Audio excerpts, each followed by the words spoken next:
You got to live through it. But my best advice I can give them that every possession matters.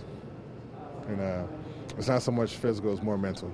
From here on out, every possession is going to be a mental aspect to the game. Speaking of mental preparation, I know you guys are creatures of habit and routine. This game's at 12:30. Does that change anything for you guys? Yeah, you go to bed early. You go to bed early, you eat your breakfast earlier, you do your everyday routine earlier. And the only thing crazy about it, after the game's over with, you got the rest of the day to think about it. So let's hope that it turns out good for us. Terrence mentioned just like the importance of shutting out distraction at this time of the year. What kind of things do you guys have to do to block that out? Well, every guy's different. Every guy has their own routine. Everybody got their own, superstitions and this and that. Whatever they've been doing for the full season, continue to be yourself, but know that sometimes that you might have to put restrictions and police yourself on certain things that you would normally do in the regular season. Chuck, you guys obviously won division, number 3 seed, and there's a perception that the Nets prefer you guys over the Bulls. Do you take that as a slight? Just let it roll off your back? I think everybody looks at us that way. That they're not a believer in our 3 seed. They know we're a good team because the record proves that we're a good team. But I guess it's tomorrow night is our opportunity to showcase to the world. Why do you think that is? What else do you have to do? There's no TSN in the States. That's the only reason why. If there was TSN in the States, they'll check us out more and they'll know what we're doing. Are you excited that people in the States are actually going to see what this team's about? Yeah, man, all my family get to see me play now. I thought about that. It was one of the reasons why I went and got a haircut. So, all my friends and family that in California and friends in Texas and Kentucky, they finally get to see me play, so it'd be kind of cool. When you heard that J-Kid was going straight from playing into coaching, did that surprise you in any way? Not at all. What surprised me is how quick he was able to get it.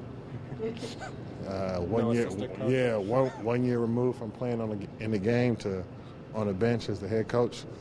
It speaks highly of what this league and this organization thinks of that man. He's one of the best players ever to play the game. What is it about him that you knew he would be there eventually? Maybe not so soon, but just his being a floor general on the court as a point guard, seeing the game. He's a great basketball mind, man.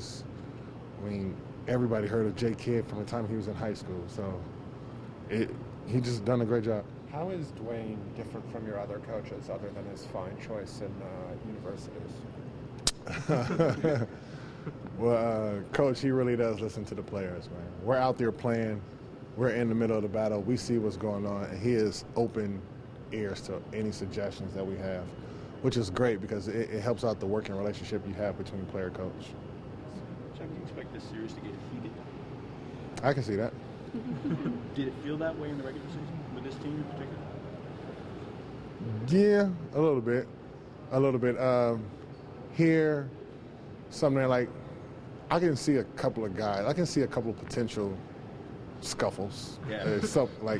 I guess guys on my team, I can see who can be ramped up in a scuffle, and guys on their team, I can see where it can go. I'm not revealing those names. No, I wouldn't. Certainly not Tyler Hansbrough. No, I don't know. Can he even be ramped up from where he normally is? Who? Tyler. I'm sure he has another notch, another gear in there somewhere. Yeah.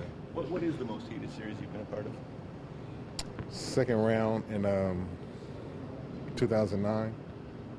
Lakers and us and the Lakers. Yeah.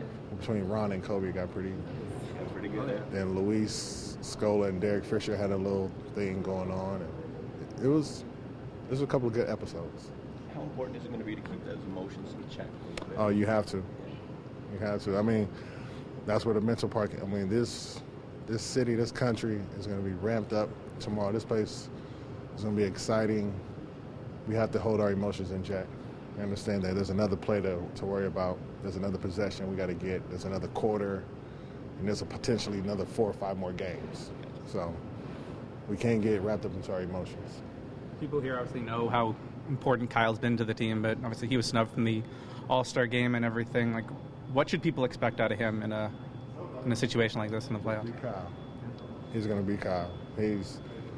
He's no different from the regular season. He's probably even more focused. Take that back. So if there's any difference, he's more focused.